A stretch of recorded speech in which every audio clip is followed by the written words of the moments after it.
உலகன்னா சபைங்க. தீய நாட்டத்தால் சீரழிந்துள்ள சபைகளை விட்டு விலகி ஓடி இறைத்தன்மையில் நாட்டம் கொண்ட கத்தோலிக்க திருச்சபையில் பங்கு வருங்கள் என்ற பொருள்தான் இங்கே சொல்லப்படுகிறது. அப்ப கத்தோலிக்க திருச்சபையில் பங்கு பெறுவது என்பது இறைத்தன்மையில் பங்கு பெறுவது என்பதற்கு இணையாக இருக்கும் பொழுது, அந்த இறைத்தன்மையில் பங்கு பெற விடாமல் அழைத்து சென்றவர் தான் மார்ட்டின் லூத்தர். அதுக்கப்புறம் அவரிடமிருந்து அதிகாரம் பெற்றது போல் அவருடைய கோட்பாடுகளை கடைபிடித்து பிரிந்த மற்ற 1,00,000க்கு மேலான சபைகள். இதெல்லாம் மார்ட்டின் லூத்தர் சொல்லிக் கொடுத்ததுதான். தீய நாட்டம் தான் இந்த குறைபாடுகள் என்று தவறா போய்த்தார். அதான் அடுத்த பாயிண்ட்ல பார்ப்போம் இல்லையா, 95 குற்றச்சாட்டுகள் வைத்தார், 95 தீசிஸ் சொல்லுவாங்க. அப்ப அந்த குற்றச்சாட்டு மார்ட்டின் லூத்தர் வைத்து இத்தனை சபைகள் உருவாவதற்கு அது ஒரு மூல காரணமாக இருந்தார்.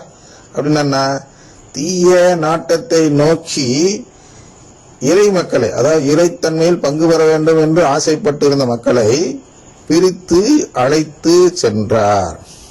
அப்படி பிரித்து அழைத்து சென்று அங்கே இருந்து கொண்டு இந்த இதுக்கு உதவக்கூடிய தீய நாட்டத்தால் சீரழிந்துள்ள உலகை விட்டு ஓடி இறைத்தன்மையில் பங்கு பெற உதவும் வழிபாட்டு முறைகளை எல்லாம் சடங்காச்சாரம் என்று சொல்லி கடவுளை பகைத்துக் கொள்ளும் செயலில் ஈடுபட்டிருக்கிறார். இதுதான் தீர்ப்பு நாளில் தெரிய போற உண்மை. இந்த சபைகள் எல்லாம் தினமும் கடவுளை பகைத்துக் கொண்டு இதைதான் செய்கின்றன. தீய நாட்டத்தால் சீரழிந்துள்ள உலகை தேடிச் செல்ல வைக்கின்றன. இறைத்தன்மையில் பங்கு பெறும் வைக்கும் இந்த திருச்சபையை எதிரியாக காட்டுகின்றன. என்ன வெறும் இந்த சிறுவங்களை வைப்பதால், சிறுவங்களே இதுக்கு தான் அடையாளமாக இருக்கிறது. சிறுவங்கள் சிலைகள் என்று சொல்கிறார்களே, அது எதற்கு அடையாளமாக இருக்கிறது என்றால், இந்த சிறுவத்தின் வழியாக நான் ஒரு உண்மையை உங்களிடம் வெளிப்படுத்துகிறேன் ஆண்டவரே. அது என்னவென்றால், இந்த சிறுவம் எப்படி தீய நாட்டத்தால் சீரழிந்துள்ள உலகை விட்டு வெளியே ஓடி இறைத்தன்மையில் பங்கு பெறக்கூடிய நபராக இந்த நபர் இருக்கிறார் அல்லவா, அதே போன்றுதான் எனக்கும் ஒரு வேண்டுதல் இருக்கிறது. அவர்கள் வைத்த அதே வேண்டுதல் முறை, அப்படின்னா அவர்கள் செய்த அதே வழிபாட்டு முறையை நானும் செய்கிறேன், எனக்கும் அதே இறைத்தன்மையை கொடுங்கள் என்று கேட்பதன் வெளியடையாள சின்னமாக இருப்பதுதான் சுரூபங்கள் மூலமாக கடவுளை வழிபடுவது.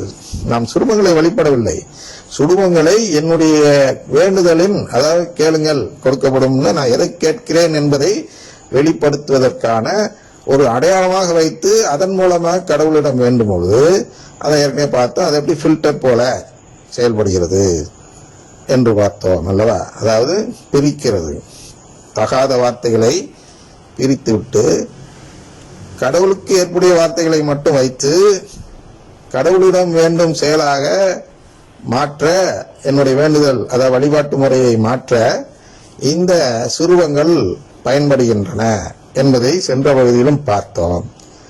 அதே போன்றுதான் இந்த பகுதியிலும் என்ன புரிந்து கொள்கிறோம் என்றால், இங்கே உள்ள சடங்குகள் அனைத்தும் என்ன செய்கிறன என்றால், தீய நாட்டத்தால் சீரழிந்துள்ள உலகை விட்டு ஓடி நான், அதாவது அந்த சடங்குகளில் பங்கெடுக்கும் நான் இறைத்தன்மையில் பங்கு பெற ஆசைப்படுகிறேன் என்று சொல்லக்கூடிய வழிபாட்டு முறைகளாக இந்த திருப்படியும் மற்ற திருச்செவில் காட்டக்கூடிய மற்ற வழிபாட்டு முறை, அதுதான் திருச்செவில் காட்டக்கூடிய மற்ற வழிபாட்டு முறை சொல்ல முடியாத சூழ்நிலையில் இருக்கிறோம். ஏன்னா உள்ளர கொண்டு வந்து இந்த அறுவடை இயக்கத்தையும் திருச்செவில சொல்லக்கூடிய விஷயமா மாத்திட்டாங்க.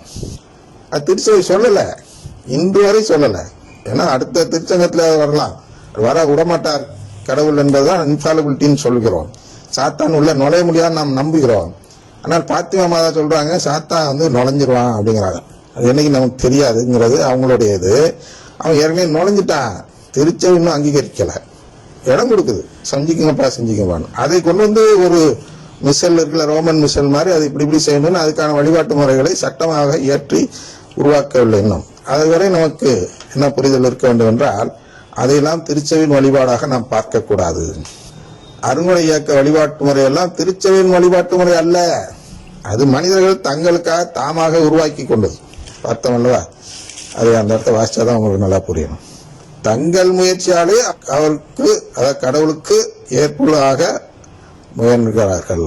இதுல அருங்குடை இயக்கத்துல கடவுள் மனிதர்களை தமக்கு ஏற்புஆக்கும் முறையை அறிந்து கொள்ளாமல் அவர்கள் தங்கள் முயற்சியாலேயே கடவுளுக்கு ஏற்புதலாக முயல்கிறார்கள். அது போன்ற முயற்சிக்கு உதவக்கூடிய வழிபாடுதான் அவர்கள் செய்யக்கூடிய துதி ஜபங்கள்.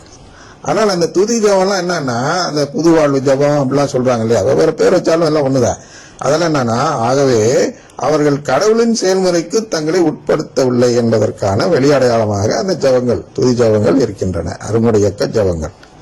எனவே நாம் கடவுளின் செயல்முறைக்கு நம்மளை உட்படுத்திக் கொள்ள வேண்டும் என்றால் அருமுறை இயக்க ஜபத்துக்கெல்லாம் போகக்கூடாது. எங்க போகணும்? திருப்பலிக்கு மட்டும் போகணும், ஜபமாலை மட்டும் சொல்லணும், பாசியந்தனம் செய்யணும். இதெல்லாம் என்னன்னா சடங்குகள் கிடையாது. இதெல்லாம் நாம் கடவுளின் குடும்பத்தில் சேர ஆசைப்படுகிறோம் என்பதற்கான வெளியடையாளம்.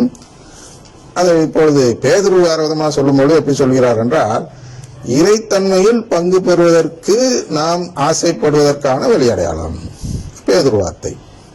அவரு பவுலுடைய வார்த்தை என்ன என்றால், கடவுளின் செயல்முறைக்கு நம்மை உட்படுத்துவது. ஆனால் இதையெல்லாம், இந்த சடங்குகளை எல்லாம் நாம் சடங்காச்சாரம் என்ற பாவமாக பார்க்கக்கூடாது.